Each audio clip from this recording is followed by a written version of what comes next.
Nah, suatu hari ada pelanggan membeli sebanyak 20 toples melalui sistem COD ya.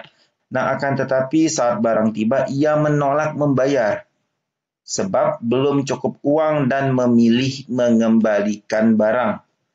Nah, soal ini ingin melihat bagaimana cara teman-teman mengambil keputusan.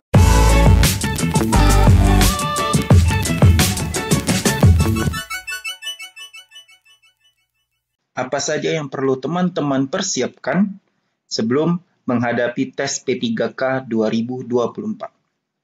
Yang pertama, teman-teman harus membuat jadwal belajar dan alokasikan waktu minimal 30 menit setiap hari. Yang kedua, teman-teman harus belajar secara konsisten, berlatih dengan soal ujian, evaluasi diri dengan mengikuti TO, dan jaga kesehatan fisik dan mental. Nah, selanjutnya Pak Reza akan menjelaskan mengenai kisi-kisi wawancara.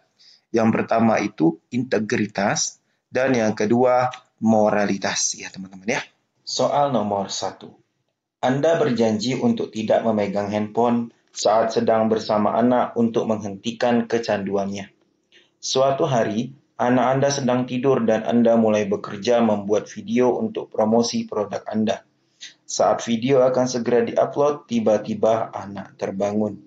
A. Saya melanjutkan untuk mengupload video sebab deadline segera berakhir. B. Saya meminta waktu kepada anak untuk bekerja menggunakan handphone walau dia menangis sejenak. C. Saya segera menyembunyikan handphone saya. D. Saya melakukan pengecekan ulang sebelum mengupload video tersebut. Baiklah teman-teman, silakan di-pause dan dijawab. Cukup ya teman-teman, kita bahas bersama-sama.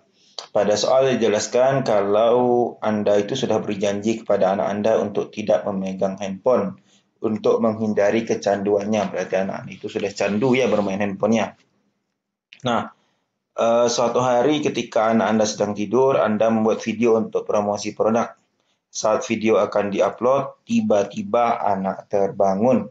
Ya teman-teman ya. Pada soal ini ingin melihat bagaimana integritas kalian ya. Bagaimana integritas kalian, bagaimana kalian amanah memegang janji ya teman-teman ya. Bagaimana kalian amanah memegang janji. Sebelum itu kita lihat dulu di soalnya teman-teman. Pada soal tidak disebutkan kalau tugas Anda membuat video itu adalah deadline.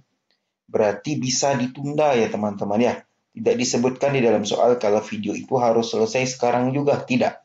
Berarti bukan deadline. Jadi bisa kita tunda ya teman-teman. Jadi pilihlah jawaban yang teman-teman tetap memegang amanah. Nah, kita lihat jawaban yang A. Saya melanjutkan untuk mengupload video sebab deadline segera berakhir. Di soal tidak dijelaskan kalau ada deadline ya teman-teman ya. Sudah pasti yang A kurang tepat ya teman-teman. Kita lanjut yang B. Saya meminta waktu kepada anak untuk bekerja menggunakan handphone walau dia menangis sejenak. Oke, yang B kita tahan dulu ya teman-teman ya. Kita bandingkan yang C. C. Saya segera menyembunyikan handphone saya. Nah, yang C ini berarti dia memegang amanah, teman-teman. Sudah Pak Reza jelaskan tadi, di soal tidak menjelaskan kalau video itu adalah deadline. Kalau tugas membuat video itu adalah deadline atau harus dikumpul segera. Tidak ya, teman-teman ya. Berarti bisa kita tunda.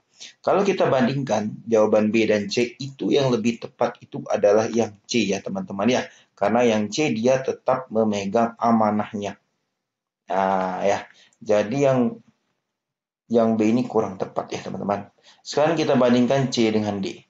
D, saya melakukan pengecekan ulang sebelum mengupload video tersebut. Yang D ini berarti dia tetap melanjutkan, teman-teman. Ya, tetap melanjutkan untuk membuat video. Padahal video itu bisa ditunda. Jadi yang D kurang tepat. Jawaban yang paling tepat adalah yang C. Poin 4 ada di C, poin 3 ada di B, poin 2 ada di A, dan poin 1 ada di D. Soal nomor 2. Tiba-tiba saldo di rekening Anda bertambah sekitar 5 juta rupiah tanpa Anda tahu asalnya. Beberapa saat seseorang melakukan beberapa panggilan terlewat dan mengirim pesan. Ia mengaku sebagai pihak pinjaman online yang salah transfer dan meminta Anda untuk mengembalikan dana tersebut. A. Saya tidak keberatan untuk melakukan pinjaman 5 juta tersebut sebab sedang membutuhkan biaya. B. Saya segera mengembalikan dana tersebut agar tidak menjadi masalah ke depannya. C. Saya melapor kepada pihak berwajib untuk solusi terbaik. D. Saya mengembalikan dana jika mereka mampu menunjukkan bukti. Silakan teman-teman pause dan dijawab. Cukup ya teman-teman, kita bahas soal ini bersama-sama. Di soal nomor 2 ini dijelaskan kalau tiba-tiba saldo rekening Anda bertambah sekitar 5 juta tanpa Anda tahu asal-usulnya ya. Nah, kemudian ada yang mengaku kalau ada pihak pinjaman online yang salah transfer dan meminta Anda untuk mengembalikan dana tersebut. Nah, di soal ini sudah dijelaskan teman-teman bahwa dia mengaku sebagai pihak pinjaman online yang salah transfer. Ini belum tentu benar ya teman-teman ya. Ini belum tentu benar. Jadi di soal ini ingin melihat bagaimana cara kita, bagaimana sudut pandang kita jika ada penipuan teman-teman ya. Jika ada penipuan, contohnya seperti di soal ini. Bagaimana sikap kita? Nah, pilihlah teman-teman jawaban yang berhati-hati teman-teman. Yang tidak mudah percaya. Ya, untuk menghindari penipuan. Coba kita lihat jawaban yang A. Saya tidak keberatan untuk melakukan pinjaman 5 juta tersebut sebab sedang membutuhkan biaya. Berarti yang A ini dia percaya ya teman-teman ya. Dia percaya kalau benar pihak pinjaman online itu yang salah transfer. Malah dia meminjam uang 5 juta lagi. 5 juta tersebut. Berarti yang A ini kurang tepat masih ya teman-teman ya. Kita pilih yang hati-hati teman-teman. Yang tidak langsung percaya ya. Yang B. Saya segera mengembalikan dana tersebut agar tidak menjadi masalah ke depannya. Yang B ini juga dia tidak hati-hati teman-teman. Dia langsung mengembalikan dana tanpa tahu apakah benar, tanpa cari tahu apakah benar beliau atau pihak atau yang menghubungi dia tersebutlah yang mentransfer. Siapa tahu orang lain. Ya. Jadi yang B ini kurang tepat teman-teman. Yang C, saya melapor kepada pihak berwajib untuk solusi terbaik. Nah, dibanding A dan B, pilihan C inilah yang penuh kehati-hatian, penuh kewaspadaan. Berarti yang C ini lebih tepat daripada A dan B, teman-teman. Sekarang C kita bandingkan dengan yang D. D, saya mengembalikan dana jika mereka mampu menunjukkan bukti. Nah, yang D ini bagus teman-teman ya, tapi dibandingkan dengan yang C ini lebih tepat teman-teman. Nah, ketika kita melapor kepada pihak berwajib, nah di sana nanti akan ada solusi terbaik. Ya, dibanding yang D. Jadi yang D kurang tepat, yang paling tepat adalah yang C. Saya melapor kepada pihak berwajib untuk solusi terbaik.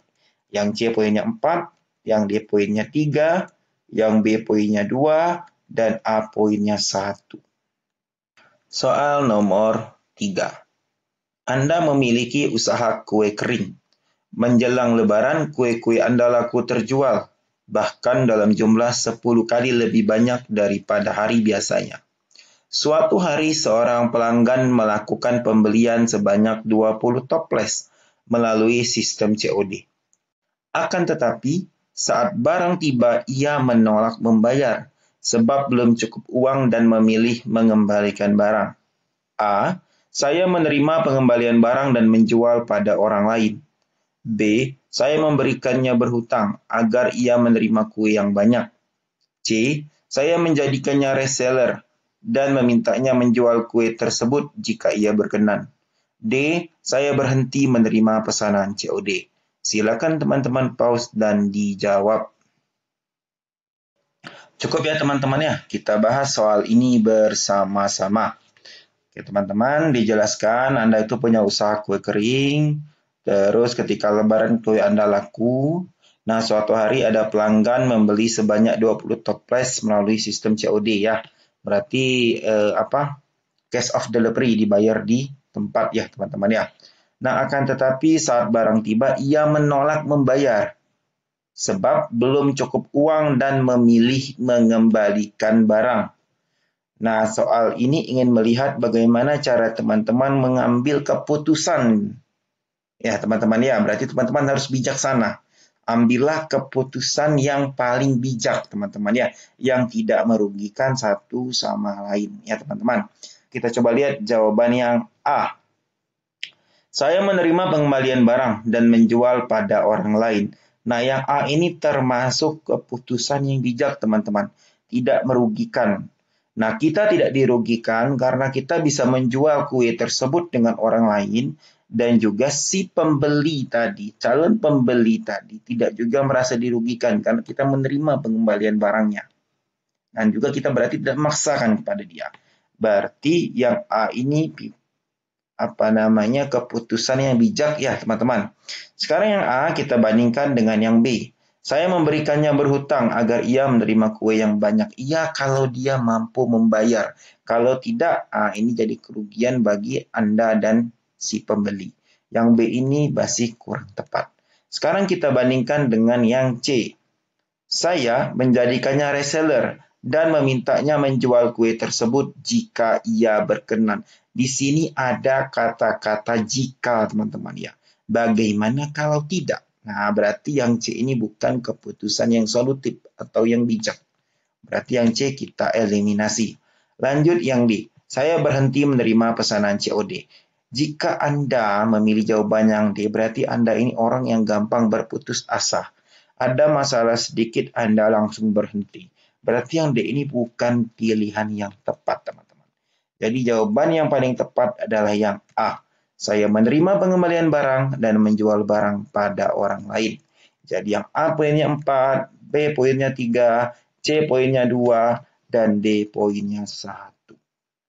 Soal nomor 4. Kamu menemukan seekor kucing yang mengeluarkan bau tidak sedap dari mulutnya. Beberapa bagian wajahnya juga luka. Kamu tidak begitu menyukai kucing. A. Saya meminta pemiliknya untuk merawatnya. B. Saya meminta seseorang yang senang kucing untuk segera menolongnya. C. Saya membawanya ke dokter hewan. D. Saya akan menyerahkannya pada tetangga saya. Silakan di-pause dan dijawab. Cukup ya teman-teman ya.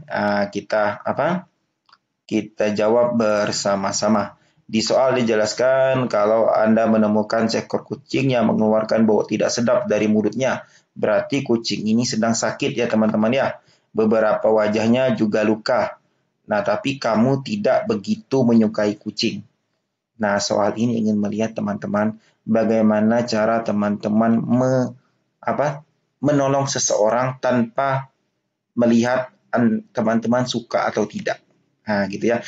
Pilihlah jawaban Anda akan tolong walaupun Anda tidak suka, teman-teman. Ya, pilihlah jawaban yang Anda akan menolongnya walaupun Anda tidak suka. Coba kita lihat jawaban yang A. Saya meminta pemiliknya untuk merawatnya. Nah, di soal tidak dijelaskan kalau di sekitar kucing itu ada pemiliknya, teman-teman. Nah, kalau kita pilih yang A, berarti kita harus cari dulu pemiliknya. Sedangkan kucing ini butuh pertolongan secepatnya. Jadi yang A ini kurang tepat, teman-teman. Kita lihat yang B. Saya meminta seseorang yang senang kucing untuk segera menolongnya. Sama dengan yang A, teman-teman. Kucing ini sedang darurat. Kucing ini sedang luka. Kucing ini sedang sakit. Nah, jika kita harus mencari seseorang yang senang kucing, takutnya nanti kucing ini jadi tidak tertolong ya teman-teman ya. Jadi yang B ini juga kurang tepat. Kita lihat jawaban yang C. Saya membawanya ke dokter hewan. Bagus teman-teman. Nah, kita langsung membawa kucing itu ke dokter hewan untuk menyembuhkan luka di wajahnya, untuk menyembuhkan sakitnya. Yang C ini jawaban yang tepat daripada A dan B, teman-teman ya. Kita tahan dulu jawaban yang C. Kita bandingkan dengan jawaban yang D. Saya akan menyerahkannya pada tetangga saya. Nah, teman-teman, yang D ini kita tidak tahu tetangga kita itu suka atau tidak. Kalau tidak suka, bagaimana? Bisa-bisa kucing yang sedang sakit itu dibuang dan justru itu membuatnya nambah parah sakitnya. Berarti yang D ini kurang tepat, teman-teman.